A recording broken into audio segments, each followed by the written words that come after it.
Today on the Bandicoot Says podcast, we're going to be discussing Google altering their search results to surface more helpful reviews, why I think hobbies are becoming so expensive, and a couple of other things, so go ahead and stick around. Alright, I came across a Google blog post and I found this quite interesting because Google is saying they're going to be altering their search results to prioritize more helpful reviews. I'm just going to read you the entire blog post because it's not too long and I think it will tell us what they're doing and why they're doing it. People search on Google billions of times every day. Our search systems are designed to sort through all the information that could be a good match, and we're always updating our ranking systems to make sure they're working well. Sometimes the improvements we make are broad and affect all types of queries. Others are more specialized, designed to improve results for more specific searches and the types of information we know people like to see. Take product reviews, for instance. We know people appreciate reviews that share in-depth research rather than simply summarize a bunch of products. That's why, over the past year, we've been working to improve the product reviews we display in search, with the latest update launching today. Our first updates were designed to, among other things, help ensure reviews come from people who demonstrate expert knowledge and first-hand research about products. Today's update builds on this work to make sure that product reviews in search meet certain criteria, such as include helpful in-depth details like the benefits or drawbacks of a certain item, specifics on how a product performs or how the product differs from previous versions, come from people who have actually used the products and show what the product is physically like or how it's used, include unique information beyond what the manufacturer provides like visuals, audio, or links to other content detailing the reviewer's experience, cover comparable products, or explain what sets a product apart from its competitors. Our work to improve product reviews will continue, including expanding these updates to more languages beyond English. Ultimately, our goal is to help people find trustworthy, reliable advice when they come to search, no matter what they're looking for. For those who create reviews on the web, check out our tips for writing high-quality product reviews. The first thing that I want to point out is the last sentence in this blog post. It says, for those who create reviews on the web, check out our tips for writing high-quality product reviews. That makes me think that this is only going to apply to written reviews on the web. It doesn't seem as though this will apply to videos, but I don't know. It's possible that as video producers, people who produce video reviews on YouTube, we could still follow their high-quality product review guidelines and apply that, and they might apply that to our product as well, to our reviews as well. Not 100% sure, only time will tell. But beside that, as someone who reviews products online, you may be thinking that I'm jumping for joy over here, saying, yay, yay, yay, I follow their guidelines, I'm going to get promoted by Google.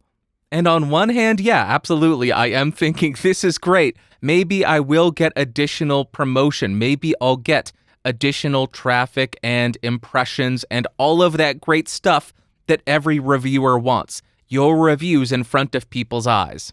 And an added bonus to this is maybe it would kill those listicle sites that do nothing more than aggregate other people's content and put their affiliate links next to it.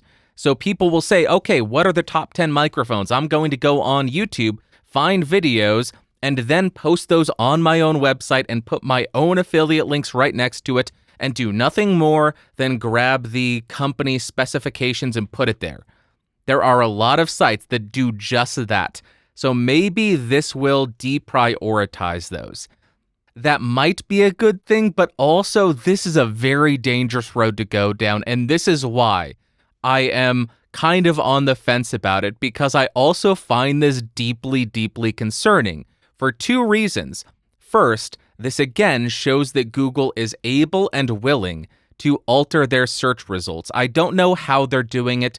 I don't know if they are manually doing it or if they are just altering their algorithm. I don't know how it's being accomplished, but this shows they are altering their search results in some way to meet a desired outcome.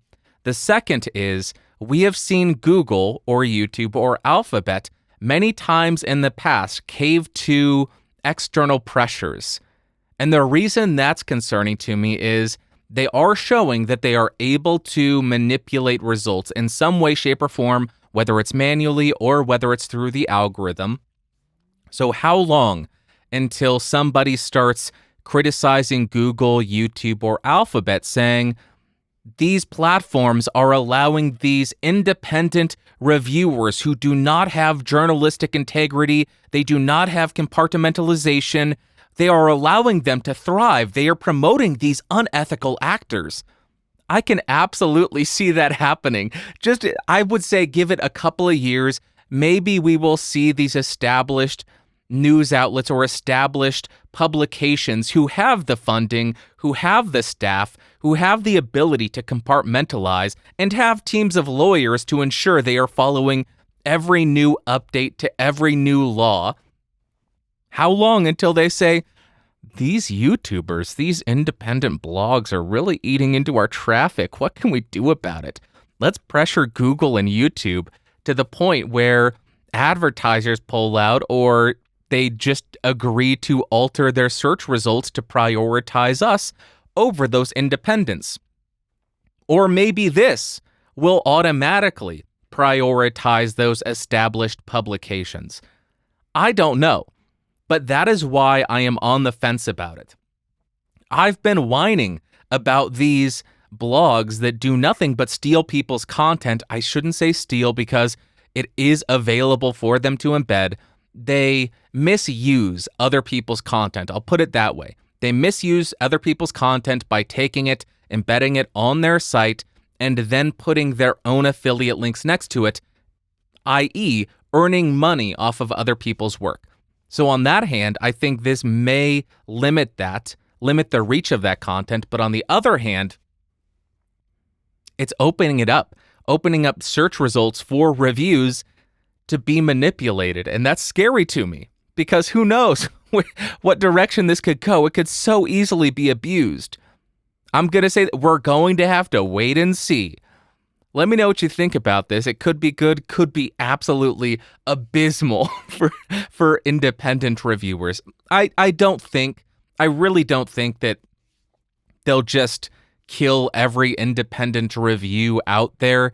I don't think that is in Google's best interest because I think Google and YouTube and Alphabet are earning a lot of money off of independent content creators making reviews on their platform. So if they ended up alienating them, that would be a really bad business move. Although on the other hand, a lot of these reviewers earn money and completely bypass Google, YouTube, and Alphabet.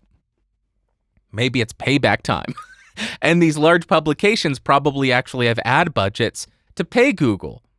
Hey, we need to promote this. Let's set up a Google AdSense account and spend $500,000. I don't know how it all works. I'm just rambling. That is all the news that I wanted to talk about. Now I want to go on a little bit of a wee rant about hobbies, because there is a growing issue with hobbies that has been gnawing at me for a little bit, and it's that hobbies are becoming far too expensive. And as hobbies increase in cost, they become less enjoyable for a lot of people because it causes more strain on them. And it becomes more exclusionary because people simply get priced out of their hobbies. Now, you may be thinking this doesn't matter. It's just a hobby. Grow up, move on with your life. I get that. There are many hobbies that individuals can have. But over the last couple of years, I would say maybe 5, 6, 7 years, it seems as though people have become more plugged in, and there's a growing expectation that everybody needs to be up to date and informed about every single horrible thing going on in the world. Hobbies allow us a way to escape from that. They give us an excuse to say, I'm not going to pay attention for 2 hours, for 3 hours. I'm going to go watch videos about mechanical keyboards.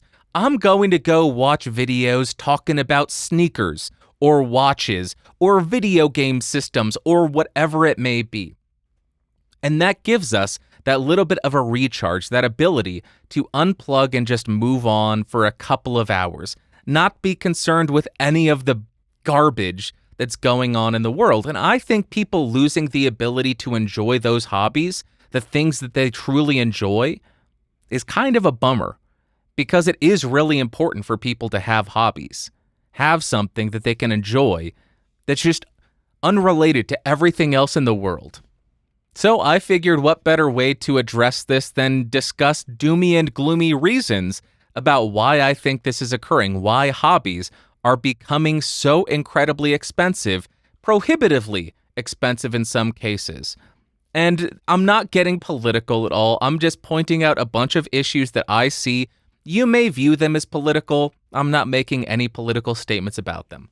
I think there are multiple factors that are leading to this issue. The first one being prolonged low interest rates on savings accounts. You may be thinking, how does a low interest rate on a savings account lead to a run on mechanical keyboards? I think there's a direct correlation. Let me explain. If you have $100 sitting in a bank account and you are earning 0% interest, which essentially you are right now, and let's say inflation is nominal at 3%, that means that today you could buy $100 worth of goods. In 1 year, you have lost 3% of your purchasing value. That's what the 3% inflation means. So you could buy $97 worth of goods in 1 year. So by having low interest rates, that is driving people or pushing people or incentivizing people to spend their money today as opposed to saving it to spend it tomorrow. And because of this leads to an increase in demand because now everybody is saying, crap, I gotta buy stuff today. And that leads to point number 2, that is, inflation is devaluing money. In the last point, I said nominal inflation of about 3%. That's still pretty bad, losing 3% of your purchasing value every year. That is not what inflation is. Inflation is between 8 and more realistically around 10%. So not only are people being incentivized to spend their money today, people are actually scared, it seems. They don't want to just buy something. They want to purchase an asset that they believe will hold their purchasing power, that will hold value. That's why we see a big increase in purchases of wristwatches, because people think there's an inherent value there, that they can buy it today, sell it in a year for an inflated price, and get their money back and still maintain that purchasing power. You're seeing this with a lot of tangible assets. People want to have something physical in their hand that they believe has some inherent value, so they can sell it in the future and maintain their purchasing power. The third item is probably the most obvious, the one that everybody thinks about when you think about this topic. Why is everything getting more expensive? Why is inflation getting so bad? Supply chain issues causing scarcity. I'm not going to say why, because I don't want to have a little flag underneath my video on YouTube saying, I can't even say why it would be there. Over the last 2 years, there have been shutdowns for a very specific reason, if you catch my drift.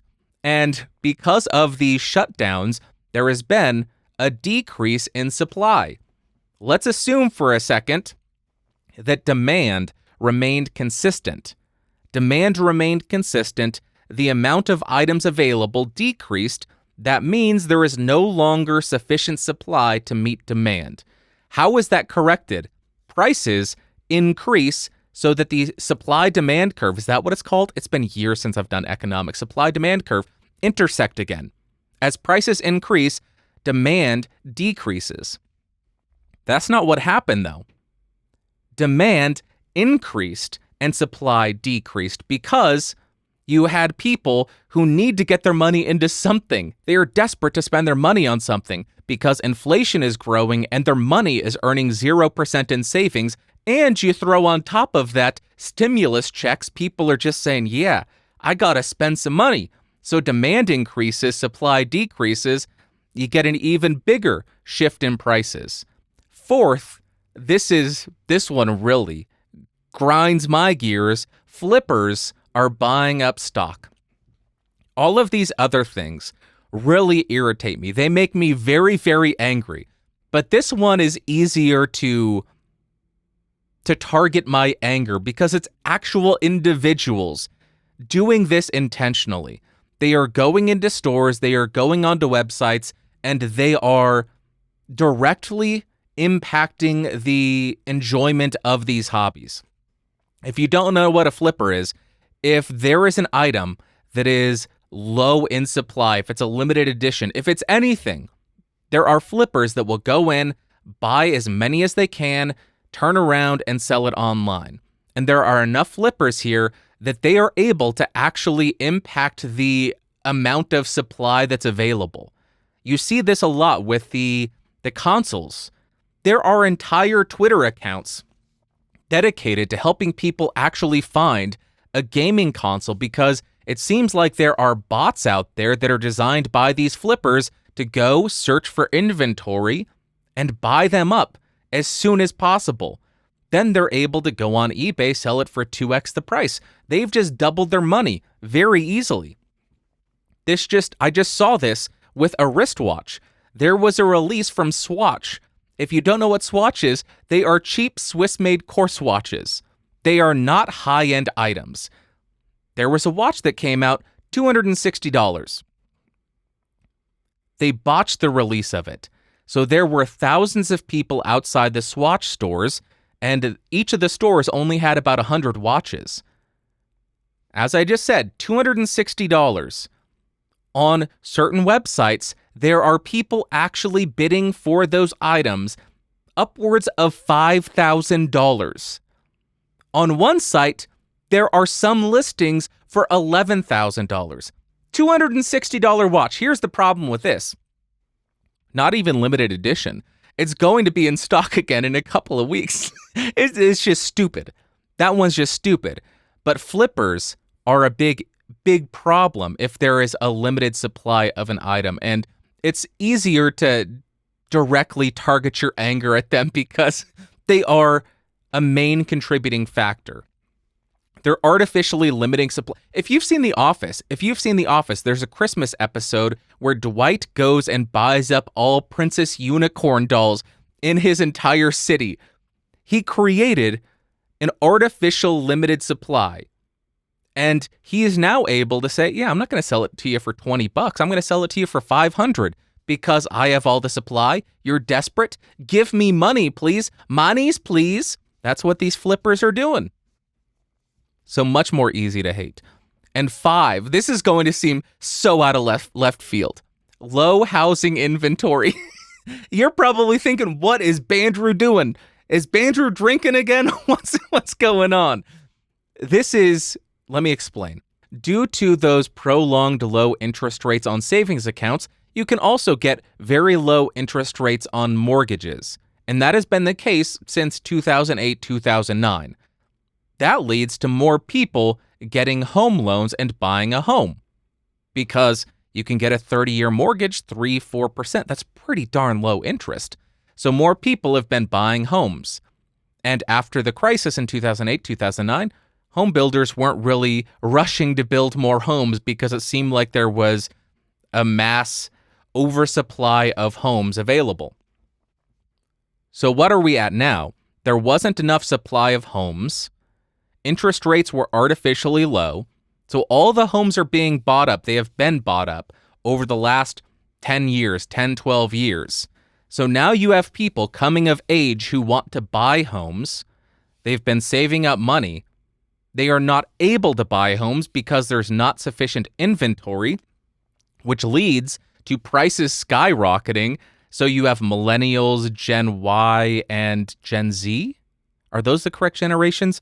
They have money that they've saved up to buy a home, but they can't buy a home. So now they are looking for any place to put their money because as their money just sits in a savings account, they are losing 10% of that value.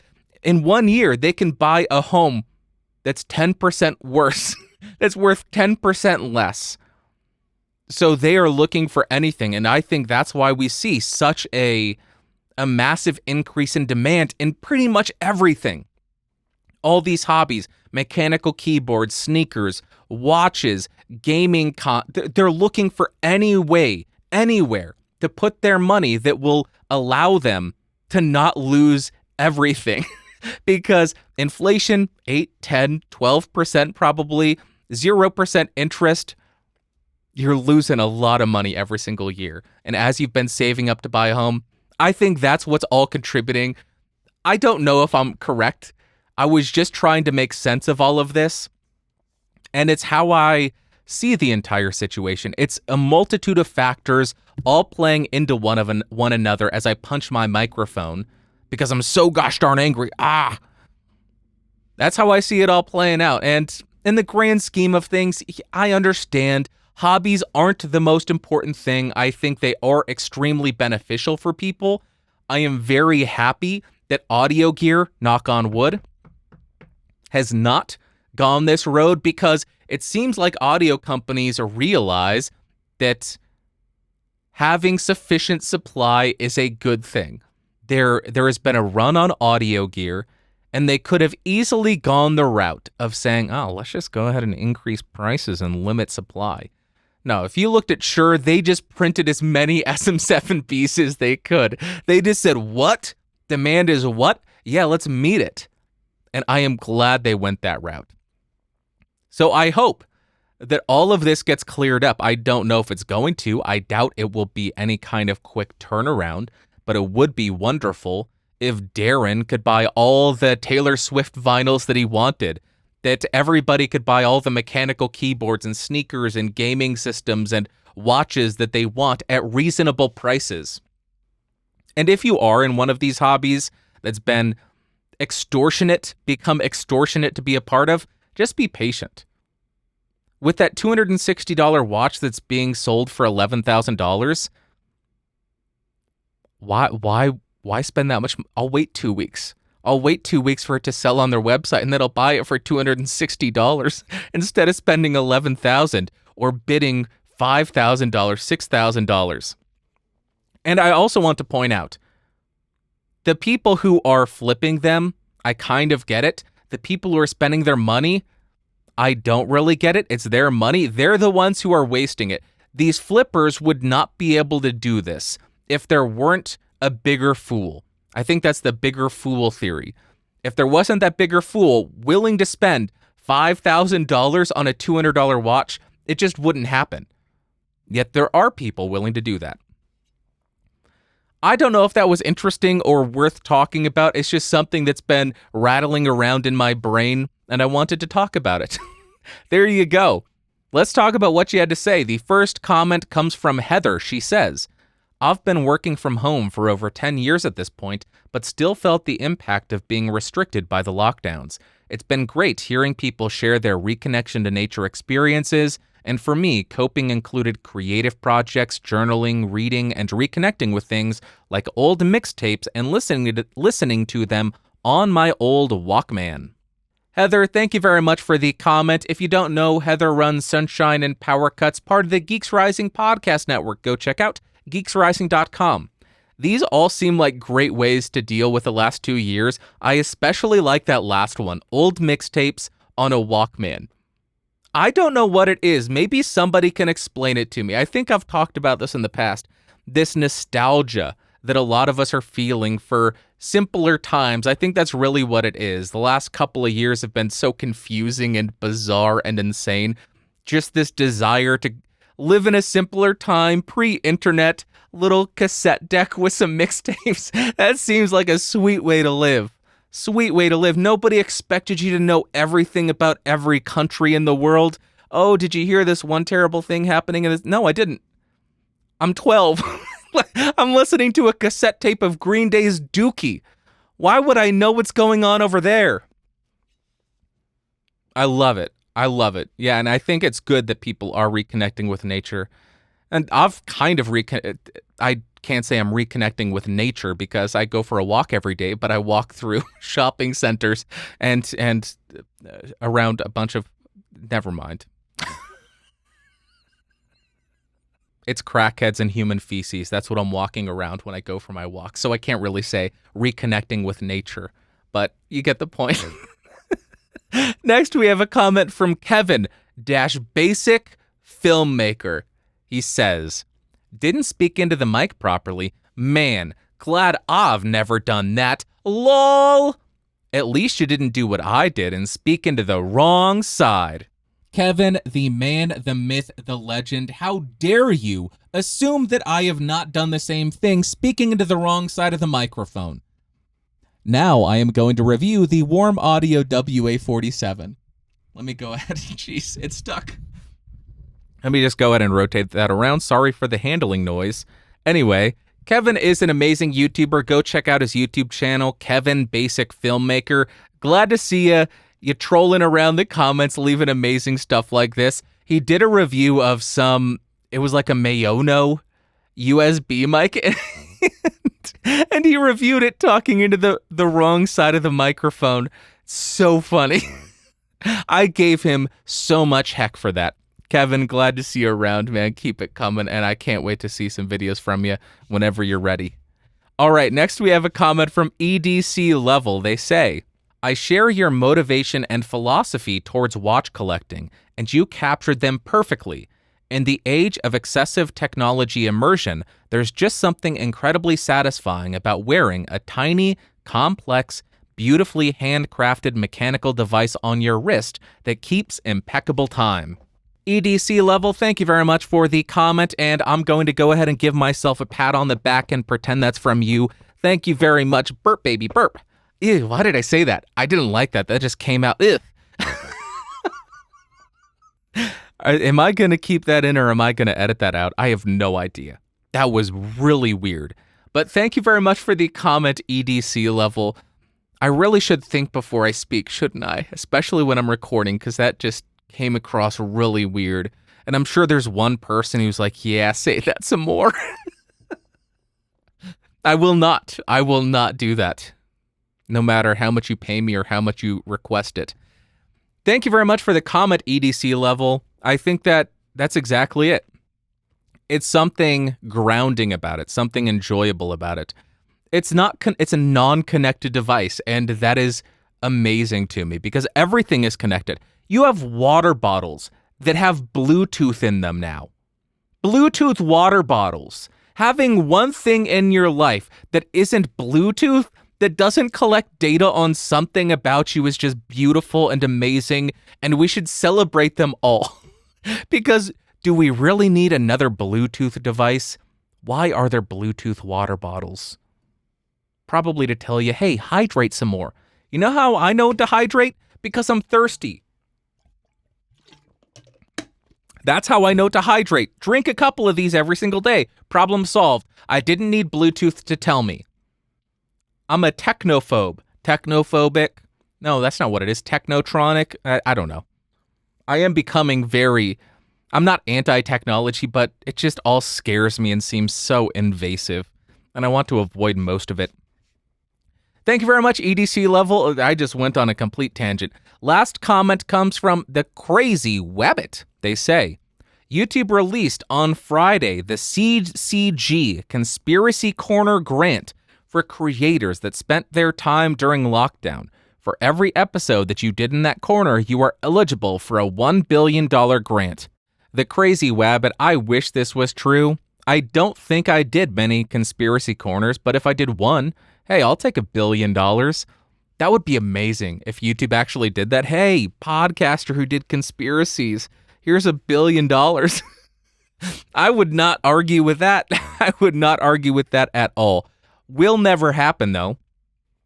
I'm surprised that anything that uses the word conspiracy theory or conspiracy corner or here's my conspiracy theory is not banned off the platform because they seem to have such a strong disliking for conspiracies.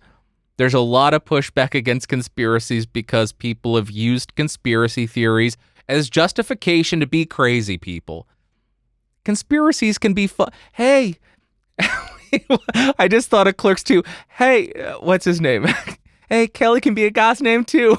Hey, conspiracies can be fun too. I don't know. Do not watch Clerks 2. It's an amazing movie, but don't watch that. Hey, Kelly can be a guy's name too. That movie's insane. Ooh, cake. And that's all that I wanted to talk about. I didn't pull any Ask Bandrew questions because it's a little bit of a lazy Sunday, and I want to go watch Alien and hostile after I spend 2 hours editing this gosh darn podcast, because that's how long it takes. Just how long it takes. I don't have any movies of the week. I was going to recommend Tropic Thunder, and I'll recommend them, but I'm not going to discuss them. Tropic Thunder and Nacho Libre.